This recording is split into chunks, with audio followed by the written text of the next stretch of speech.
you. I believe that Tammy has set us up so you'll see the three speakers that way. So go ahead and put yourself on speaker view. And thanks for joining us. We're talking about public policy and advocacy this evening. So this is just a quick half hour to introduce you to that aspect of our work. I'm Betsie Norris, and I'm the founder and the executive director of Adoption Network Cleveland. And when I started Adoption Network, I didn't really have public policy experience, but one of the things that had really captured my attention as an adoptee who had done my own search and accessed my record was that people just a few years younger than me didn't have access to the same information that was so critical to me.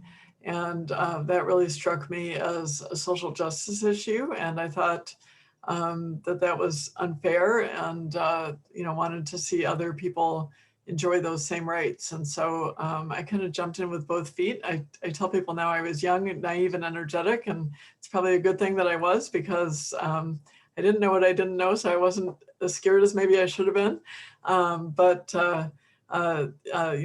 Really jumped in to try to make some change. And in the early years, as we worked on the access to records, just got more and more intrigued with lots of different types of public policy.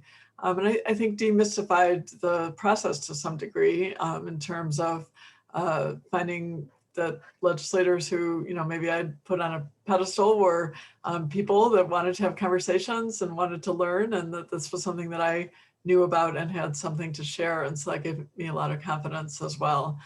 So Adoption Network was really founded on the principles of both providing service for people and helping join with people to help them be successful in their own personal quest, but then also, I think of it as changing the world, at least like in a little corner of the world, having an impact. And one of the things I think I'm most proud of is that a lot of times what I've seen in the state legislative realm, and I'm sure it's true federally as well, there's a lot of different voices, but that's not always the voices of the people who are most impacted by the policies that are being made. And so we've been able to really provide a unified voice of adoptees, birth parents, adoptive parents, kinship families, et cetera.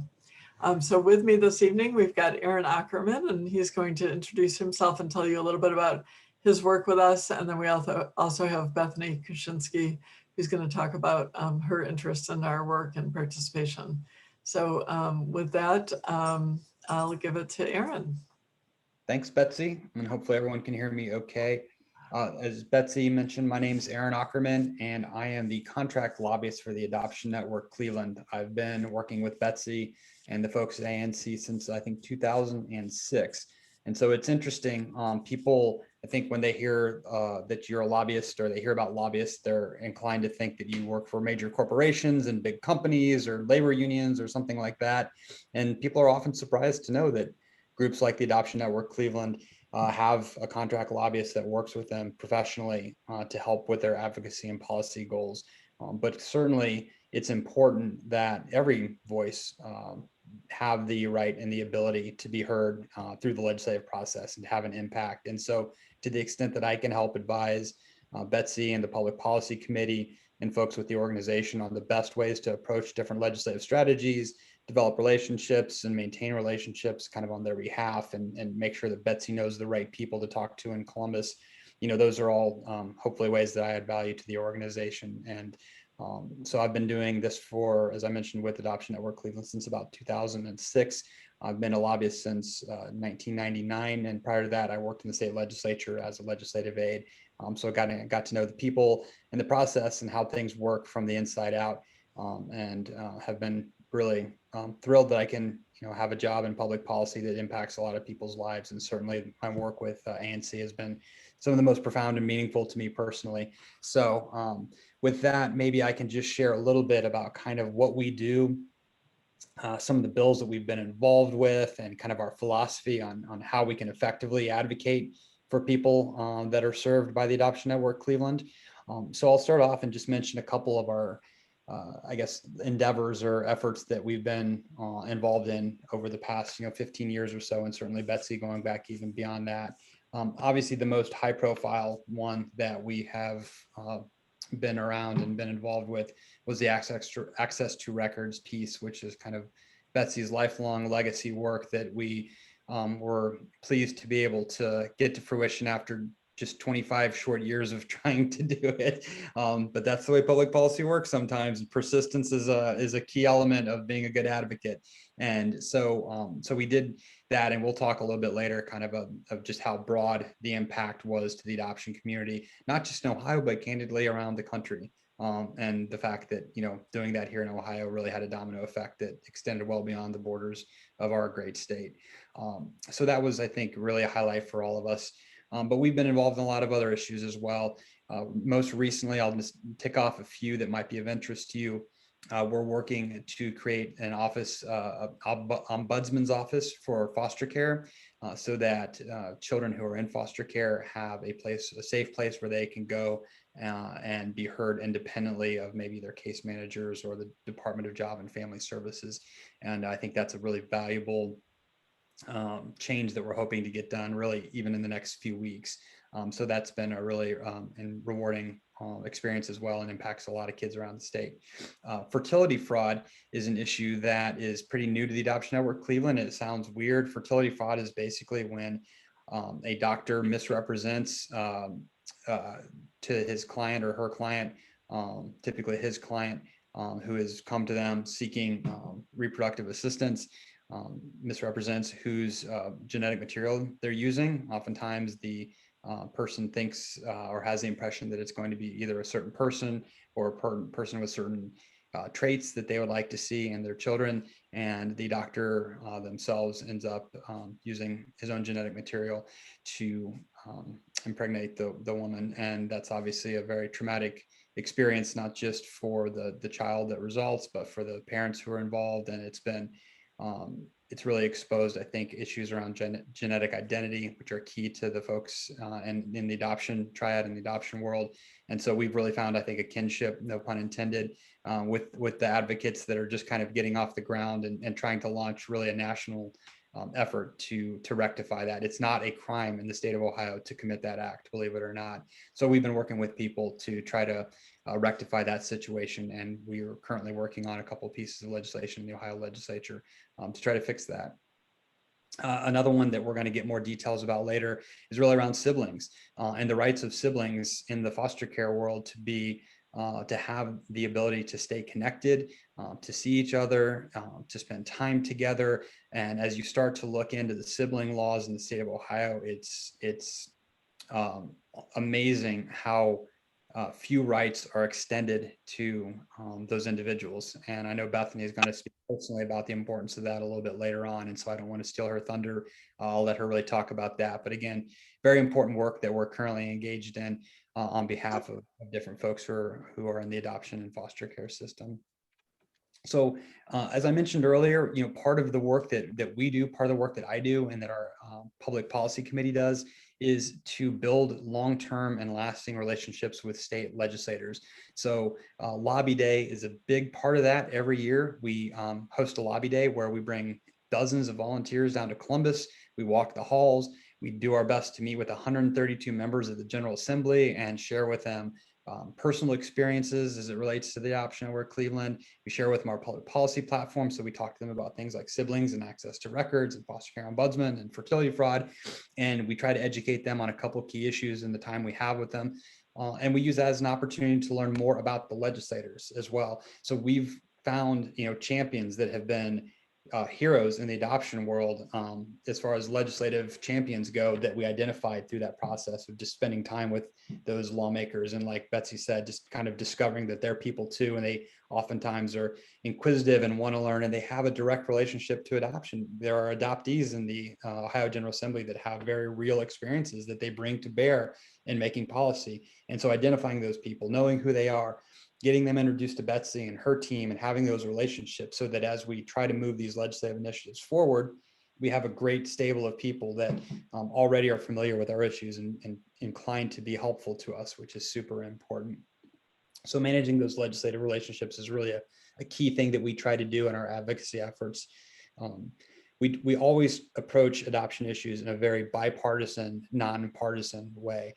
we don't look at these as being Republican or Democratic issues or green or libertarian issues. These are human issues, as Betsie mentioned so eloquently earlier. I mean, a lot of these are just basic human rights types issues that apply to everyone, regardless of which political persuasion you might adhere to. And so we were very careful to build those relationships in a nonpartisan way, in a bipartisan way, and work with people from both political parties who want to be supportive and helpful to us. And then we're in turn helpful and supportive to them, provide them with information that they need to make good decisions that affect 11 million Ohioans in their jobs. So that's kind of one of the philosophies that we have. We also really, respect the interests of the groups that are impacted by these policies. We are very inclusive in our public policy committee to hear from everyone. If whether it's adoptees, adoptive parents, birth parents, we're very careful to try to balance the interests of all of those groups when we advocate, because they all are equally impacted. They all have a very unique perspective, and we want to make sure that as an organization, we're reflecting all those viewpoints when we talk to legislators. And we find candidly that many state policymakers, for whatever reason, whether it's history or whatever, may view things very myopically from one point of view. And so being able to bring those disparate but oftentimes cohesive points of view together and share those perspectives with legislators can be very eye-opening for them, to look at things from a different lens and to maybe see that while they were thinking one way about how a bill may, positively impact adoptive parents, it may have a negative impact on birth parents. And so trying to bring kind of those points of view together to create the best policy for everyone involved, again, is just inherently important to us as an organization and something we always strive to do.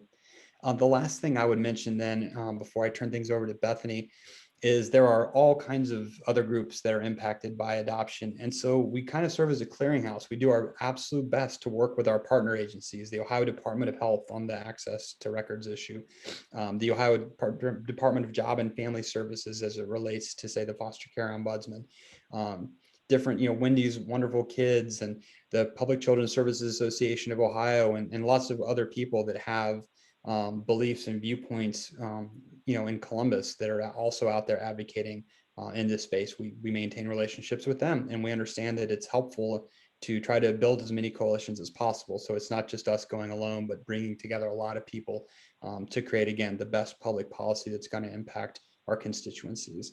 So that's kind of what we're all about in 5-10 minutes or less. Certainly be happy to answer questions as we kind of move through the rest of the presentation, but definitely want to turn it over to the star of the show, who's Bethany, who can share with you some of her personal stories and why public policy work is so important.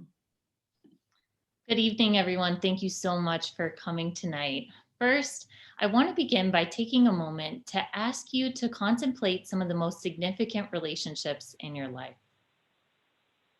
Of those significant relationships, how many of you thought of at least one, if not more than one sibling? Now imagine yourself at the age of 6, having the final goodbye visit with your sibling. No longer legally related, there is no legal responsibility for the new parents to help support visitations. When closed adoption occurs, the predominant theme that is pervasive throughout the adoptee's life is shame, secrecy, loss of siblings, family history, medical history, and normalcy. While grief and loss are the primary themes hidden underneath the mask of a grateful smile, society does not recognize the significance of this form of disenfranchised grief throughout the life of the adoptee. Our basic human rights to our authentic story became veiled in the reality of the adoption experience. In order to help navigate the complexities of loss and grief the youth experiences, one of the most important relationships to maintain is the sibling bond. Siblings are the only ones who have survived that same traumatic experience, which leads children into the foster care system. Studies have shown that relational wealth is one of the most significant contributing factors to resiliency and overcoming adversity. While there is inherent value in these relationships, siblings often lose their relational wealth once separated through adoption. The prioritization in the system is to protect the constitutional right of the parent's ability to determine how they will parent over the adoptee's right to maintain one of the most significant relationships in their life. Our current legislation prioritizes legal permanence over relational or cultural permanence. Even though siblings are often our longest relationship, our parents eventually leave us. For those of us in foster care, sooner than others. Our spouses, if they arrive in our lives, arrive after our formative history. Siblings provide shared biology, shared history, and a shared narrative. While the law currently allows birth siblings to submit a request at the age of 18 to obtain their information within a reasonable time, I would question, what is a reasonable time to learn your identity? What is the cost of not knowing who you are or where you come from? What is the cost of losing the support of a sibling who may be the only person who truly understands your lived experience? As an adoptee and a former foster youth, I have become involved in Adoption Network Cleveland while trying to answer some of these difficult questions after being separated from my sibling in foster care. I learned about the work that Adoption Network Cleveland was doing to advocate for sibling visitation and access to records. I am passionate about supporting these initiatives, including the Fostering Sibling Connections Act, because I am a witness to the powerful impact of sibling relationships. While there is still a lot of work to be done, I believe in the initiatives that Adoption Network Cleveland works to support and the positive of powerful transparency and accountability that it can have on the lives of adoptees. Thank you guys so much for coming and hearing about the sibling and the importance of sibling relationships. So, Thanks, Bethany.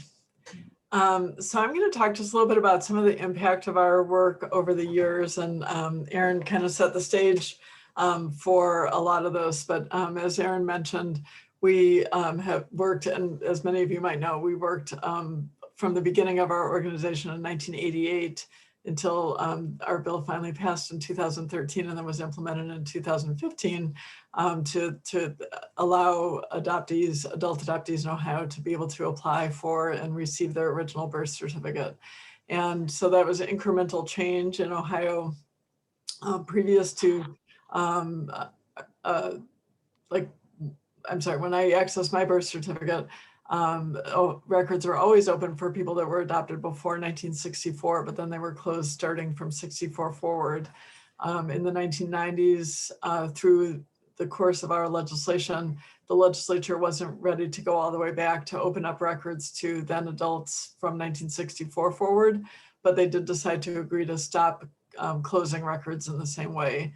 And so starting in 1996, the records, the law switched so that the records would be open in the future for those children. Little did we know at that point in time that it would take until that generation was actually becoming adults to go back and get the 32-year period that remained closed from 1996 or from 1964 through 96 open. And so that was about 400,000 people, which is a huge number of people. And as I've worked with different states, even states that had a broader range of years that were closed, I'm not sure why there were so many adoptions in Ohio during that period of time, but when we were able to get those records released starting in 2015, it impacted 400,000 adults here in Ohio. And so I continually, even now 6 years later, hear stories, sometimes within Adoption Network and often even out in the community of people who were able to get their birth records or know other people or family members that were able to get their birth records through that. So that continues to be very significant. About 15,000 adoptees have accessed their records since what we call opening day, which was March 20th, 2015. So that's, definitely the feather in our cap in terms of something that we worked hardest over that many years to get that done. Other changes that we had a big hand in, we were involved in a bill in the middle 2000s, 2005, 2006, that one of the many provisions in the bill that we had asked to have included was around adult adoption. We were deep into helping find families for teenagers that were slated to age out of foster care. And one of the challenges that we found as we were trying to beat the clock and help these kids find permanency is that Ohio law currently at that point in time required that if kids were 18 or over, they could only be adopted by people that they had lived with for at least 6 months while they were under 18. And so we researched a variety of different states to see what other states did. And some other states had a model that was a little less restrictive. And as a result, part of the law that passed had a provision that adults who aged out that aged out of foster care could be adopted by anybody of their choosing during their adult life if that's their choice. So as Aaron talked about, really balancing the rights of people within the adoption triad. I really liked how you put that, Aaron. I think, it's so easy for people to become attached to either the aspect of the adoption triad that's maybe most visible or has the strongest voice, or maybe what they're most closely related to, or have a family member that's related to. And so trying to balance those interests, I think, is really important for the health of the system, and making sure that everybody has a balanced voice and a really empowered voice. So that's been a big thrust of our work. Our public policy work, we've been fortunate over the years in that it's attracted a lot of media attention. I can't remember the number now, but the year that the records opened alone, we had literally hundreds of media spots and newspaper articles, and it was all over the place. But historically, this is a part of our work that people seem to be very interested in, and does get a fair amount of attention. So we have been able to really craft a public voice on this. In terms of what's coming up next, then we'll have a few minutes for question and answer. I'm sorry, go ahead, Aaron. Do you remember how many states and countries? Oh, yeah, and yeah, we counted it all up at the time, but yeah, it was all over the place. It was very exciting, and I think especially because that bill opened 400,000 records, it was such a significant number of people. It made a huge splash, and yeah, it was everywhere. Sorry to interrupt, but that was amazing. Yeah. So in terms of what's coming up, as Aaron mentioned, we are working on a fertility fraud bill right now. It's House Bill 64. If anybody's interested for more information, you can look that up. We had a really positive hearing. It's currently in the House committee, and we've been working to craft amendments to help that bill be as sound and effective as it can possibly be. And the sponsor has been very amenable to that, and those amendments should be going in hopefully in the next couple of weeks, and getting that bill through the House and over to the Senate as quickly as possible. Aaron also talked a little bit about the ombudsman.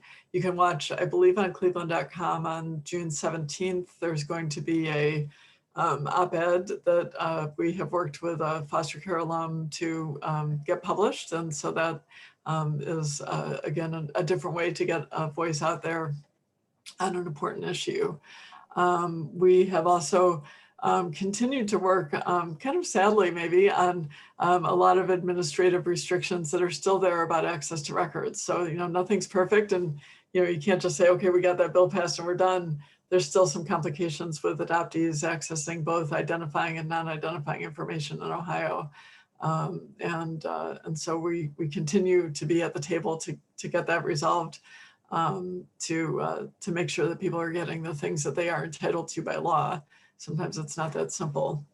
The sibling bill that Bethany talked about, we had initiated 3 or 4 years ago, and we had a bill that made it part of the way through the legislature. For anybody that doesn't know, the legislature meets in 2-year sessions, and if the bill does not get all the way through by the end of the 2 years, then it has to start back over again. And so unfortunately, we found ourselves in that position, which is a position we've been in, obviously, on the records issue over and over. Hopefully the sibling bill doesn't take 25 years, but we are looking for a new sponsor, because our one initial sponsor is not in the legislature anymore. So we do hope to reintroduce that maybe next year or maybe next session. And we're also working a lot on initiatives related to kinship families, and making sure that they have the same supports and resources that foster families and adoptive families have. There's a real trend in child welfare to place kids with relatives if that's safe and healthy. And we want to make sure that those families have the resources that they need to be able to care for kids and keep them in a stable situation. So with that, we'll see if there's any questions.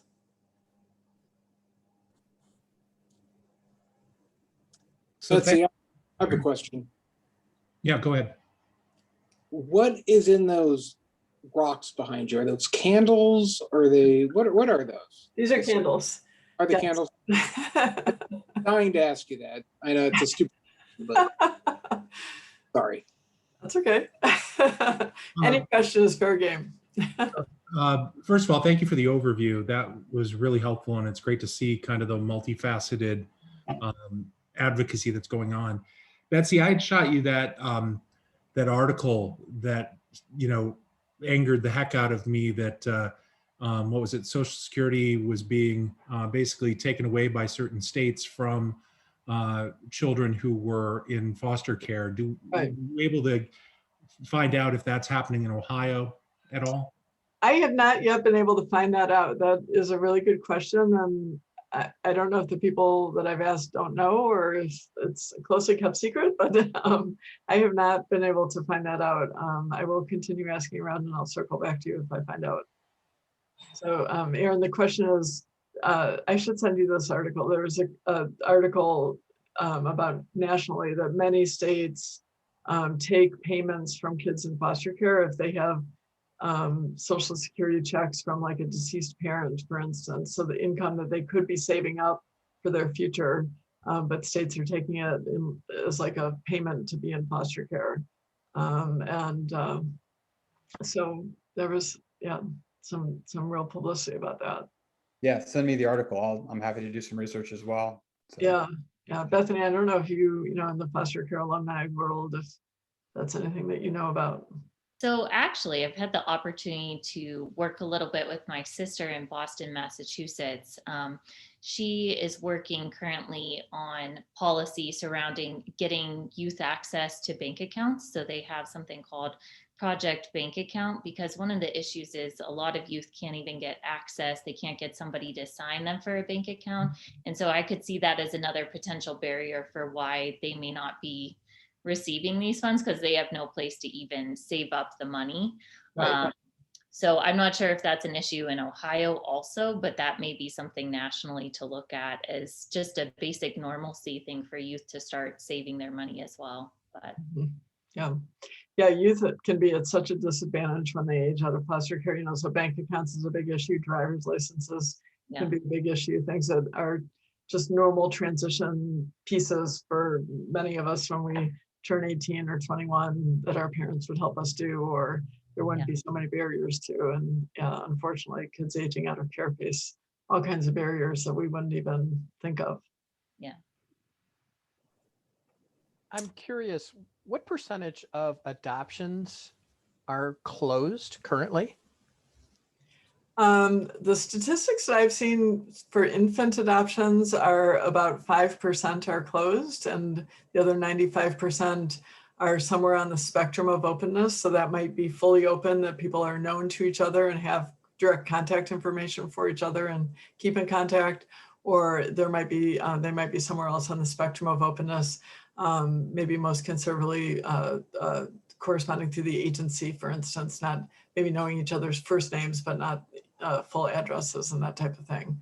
But very few adoptions are closed these days. I would venture to say that that statistic was about private infant adoptions specifically, but I think foster care adoptions is probably similar, that that very few people are going into adoption with the fully closed mentality that we used to see back in my generation. And that's also state dependent. So my brother-in-law actually works in North Carolina as an attorney for child welfare. And he said the majority of adoptions in North Carolina are actually still closed. And so I think it depends on the state that you're in and the acceptance of open versus closed. Interesting. Yeah, I should mention that records in when I say open adoptions, that doesn't necessarily mean that the records are open. The record is still closed and has to be accessed through like the law that we got passed. But whether or not the parties know each other is what I'm referring to. Okay. If I can add to that, Betsie and Bethany, you're right. The records are all sealed, and you'd have to go through that process. But My adoption, I'm an adoptive parent, and my daughter's adoption is open, but practically speaking, we have no idea where she is, what's going on. So while 95 are probably open, practically speaking, it's really not. Mhm. Yeah, I know a lot of adoptive parents that have identifying information, but maybe they don't know, maybe the birth parent's life is chaotic and they're moving a lot and they don't have current information. They're not necessarily in contact because of circumstances. But I also know a lot of adoptive parents that make it their business to, once a year, maybe even once every 6 months, to make sure that they know where that birth parent is so that they don't lose track altogether over the years. I'm curious. Last question. Yeah, I was just going to say thank you, Erin and Bethany, for joining us tonight. I'm just curious from, like a volunteer perspective or someone who wants to get involved. Obviously, Lobby Day is a great opportunity for them to do that, but I'm curious if you have other ways that people can influence policy from the individual level. So thank you. I was going to make a pitch for Lobby Day. So we typically do Lobby Day in the spring. We obviously didn't do it last spring, and we're on hold for this spring, but we are planning to do it in the fall. We actually just ordered the candy jars that we give every legislator. And so that's an opportunity where we need all hands on deck. So if people are interested, you don't have to be involved in our day-to-day public policy work. We have a training and we'll make sure that you feel prepared to have those conversations. And we don't have a date picked yet because we have to wait until the legislative schedule is published. But we do have a public policy committee and people can join the committee if they're interested. And there's lots of ways that people can have a voice on different issues. So if anybody is interested in one of the particular issues that we talked about today, I could help you get plugged in on that. It's kind of issue specific depending on what's happening with that issue at the moment. Yeah, and I would just add all the things Betsie said are spot on. Betsie, I don't know like how much information you put out as far as like our public policy agenda or anything on our website. Yep. Is that website? You can check to see kind of what we're working on. But certainly, like if you hear about issues like Jeff did, or you read about something in the paper and you want to reach out to Betsie or myself, we're always happy to engage and kind of advise on how you can potentially influence the outcome of different public policy discussions, whether it's working directly with your state legislator or your federal, legislator, or through the organization, like, on issues we're already working on and how to plug you into those efforts. So yeah, we always, there are many issues that we deal with every year, and we never seem to have as many resources as we would like to, primary resources being people. So we're always looking for people who want to get involved. So great question, and thanks for asking. I'll add to that most of the issues that we work on are state issues in the state legislature in Columbus, but we know a lot of people both in the state and federally. And so even if you're interested in an issue that we're not primary on, almost always I can introduce you to somebody who's working on that issue. So if you have a particular interest, please do reach out. So. Great. Well, thank you, everybody. We're at our time, so we're going to end for this evening, but always happy to talk more about public policy. It's a real passion of ours. So thank you very much for coming this evening to hear about it. Thanks, everybody. Thanks, guys.